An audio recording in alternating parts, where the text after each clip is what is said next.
Alright, today we're having a look at Swamp of Odd by Velma Forever.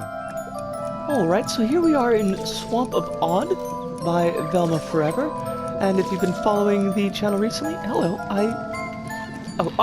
Oh, that's how that works. Okay, I got it. You know that I've featured a number of Velma Forever's levels recently. I've been very much enjoying his levels, and I don't expect this one to be any different.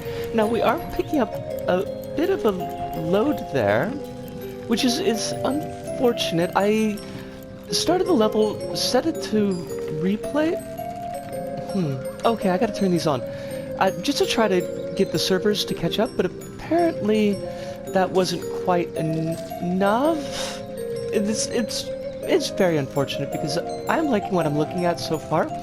I never played the LBP Vita levels, so I don't really have any framework for how this is supposed to work out. Green outline objects can be pushed in and out of the screen by holding triangle button and tilting your controller in or out. Interesting. Okay, so triangle and tilt.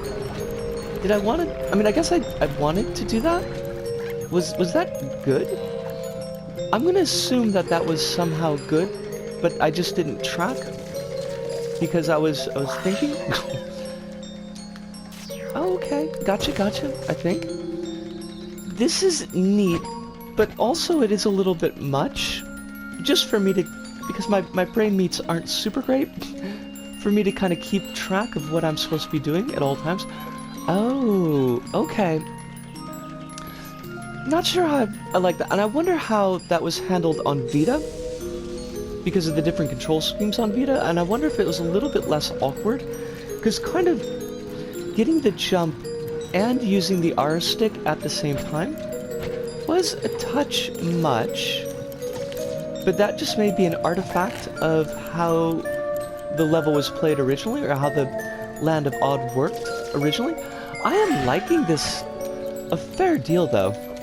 It feels like there's a lot going on, and something that could be built on in later levels, which would make a lot of sense if this were a more introductory level.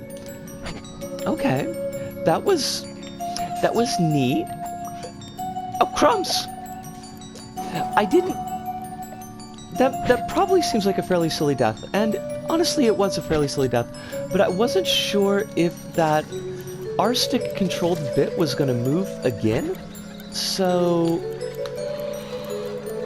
I was kind of trying to joggle it while doing the jump, and so I accidentally hit our Dealy Bobber. Hello, Dealy Bobber. I can't even talk. There's like 5 different things I'm trying to track at this. Oh, crumbs! That's the timer. We're gonna have to go back to the hub. We'll talk about it there. See ya! And we're back. And Swamp of Odd by Velma Forever. It's probably not a huge surprise, but yes, this is a green circle. I do think it's a bit of a softer green circle, but there's nothing in the level that would drag it down to a good grade of yellow square. No, there's nothing in the level that would really drag it down significantly. I had a great time with this. I did struggle with it a little bit in the kind of first playthrough, but that was because the mechanics were a little bit new to me.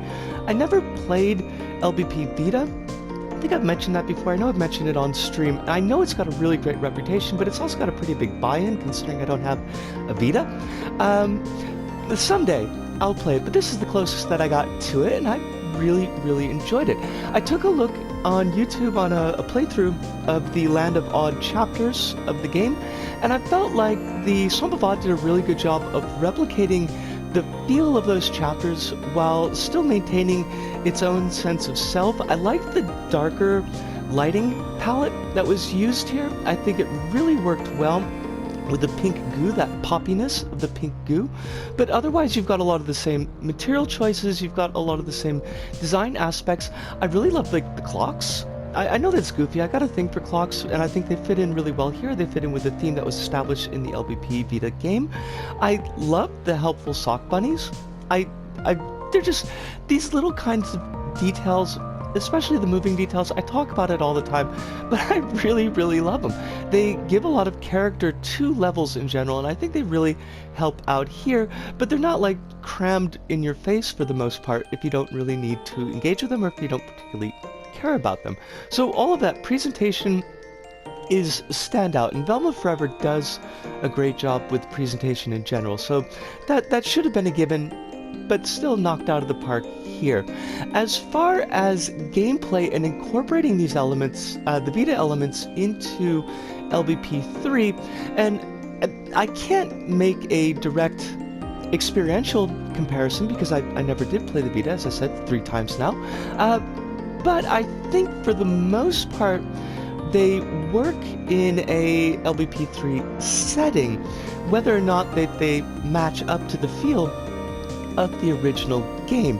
As long as, and I think that this is a bit of an important point, but as long as there's not too much action going on when the elements are being used, because to juggle those multiple elements while there's some kind of pressure going on, I do think would be fairly tough for players. We see a couple of parts where you're moving a platform with the R stick and you're flipping in blocks with the triangle and the tilt, and that really wasn't too much of a problem because you could take it at your own pace, but I can imagine if there was an auto-scrolling aspect going on, that you're juggling that as well. I think it would get pretty rapidly tough for players unless there was a lot of scaffolding to build up to that, and even still I think it might be a bit of an issue.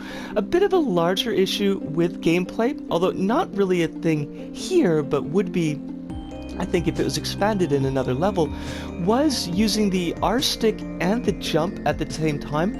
There's one point in the level where you do need to do this. You bring down a platform and then you gotta hop down on the platform while you're holding it down and then let it bounce you back up. And I really struggled to get the finger positioning to get that to work. I ended up, to get it most smoothly, I ended up having to pull off my pointer finger from the R1 bumper and kind of use that to trigger the X for the jump to actually get on the platform. Again, here it's not really an issue because there's nothing that's going to be killing you there. There's no like pressure on that obstacle, but I think that if there were any kind of pressure, if there were any kind of hazard to juggle in mind at the same time, that would be a bit of an issue. So kind of expanding on these gameplay elements, I think would be difficult. They're really, really neat here, but as a secondary level, like where you would expect more difficult things, I don't know how well that it works with everything mapped onto the controller the way that we've got it. So just limitations of systems, there's not really a lot that you can get around that. There is a little backtracking in this level, and actually something that I really enjoy when I see in levels is having like the scoreboard show up in some inaccessible spot early on, but like you could see it, you could see the goal there, and then figuring out how you're going to work back to that.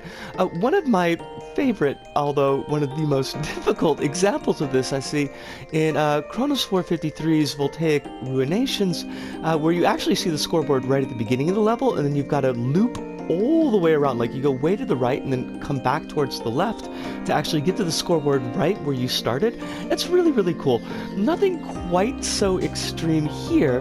There's just a couple of semi-puzzly, not really, elements that come along after you see the scoreboard here, but I do enjoy that. A slight, not really a super downside, but just kind of a slight point about backtracking. I do think that if you're going to force a player to go through areas where they've been before, then changing up those areas so it doesn't feel like exactly the same thing, that you're kind of seeing the same elements but just in reverse, is useful. There's a little bit of that here where you've got some climbable bits that drop down because of the platforms that you used to get over to the second flip-in cog deal there, sorry, lost my words, have broken away, so you got to climb on some bits to progress. So it does get changed up here a little bit, but just for other creators, keeping that in mind, if you're going to put the players into a backtrack situation, then do change up those elements so that they're seeing something a little bit new, even if the environment, the grand environment itself, hasn't changed too much. Now, I did do a lot of poking around in this level because I do know that Velma Forever hides secrets, and I like to get points and be on the scoreboard. And I did find one break in the level. There's a bit where you're going to have to manipulate with the R stick a round bit down. I don't know why I'm explaining all this. I'm just going to show it up on the screen. And anyways, there's like a gap there, and I was like, well, maybe there's something hidden there, and what's actually hidden is just a drop straight down to the floor. We can't always catch, as creators, we can't always catch the places where levels are going to break. That's why playtesting is so important, and I know that that can be difficult if you don't have a regular playtest group. But I think in particular, if you're a creator that does tend to put hidden areas or does tend to put secrets in your levels, and you've got engagement with those levels, then people are going to be expecting that, so they're more likely to accidentally break levels because they'll be thinking that, oh, there's probably a secret because Velma Forever always hides secrets, and he didn't this time. It was just a bit of a gap. So take a special care if you've kind of developed that reputation of hiding things in levels, because they're more likely to get found. Breaks are more likely to get found. Oh gosh, there's like one more thing that I feel like I really wanted to say, but I can't remember what it was. I did get first place. Woohoo! Just by 43 points. Woohoo! But, I mean, that was cool. I love this level. I had a really, really good time with it. I've really been enjoying everything that Velma Forever's been putting out. He's a great creator. I encourage you, as I always do, just to keep an eye on his stuff, because for kind of late end, and we are very much late in the life cycle of LBP3, to still see these bang-on great creators putting out levels now is so very, very cool and so important to kind of keep what community we do have left alive. But I'm like 2 minutes over time, and not really, kind of, sort of. Anyways, folks, the world is a complete mess recently. There's a lot of stress on everybody. There's a lot of stress on me. I'm just saying, this is not really connected to the episode or to the level or to Velma Forever for anything, but hey, if you got folks in your life who are being affected by things that are going on right now, particularly folks that are in the LGBTQIA+ community, reach out to them, check on them, make sure that they're doing okay, because there's just, everything's a lot. Everything's a lot right now, and everything's on fire. Didn't want to end on that kind of down note, but it's there, it popped in my head, I needed to say it. Folks, thank you all so much. I appreciate this opportunity that I've got. It keeps my own mental balance kind of, sort of on the level, as well as can be hoped. But that does it for us here this go about. Kind of digress there.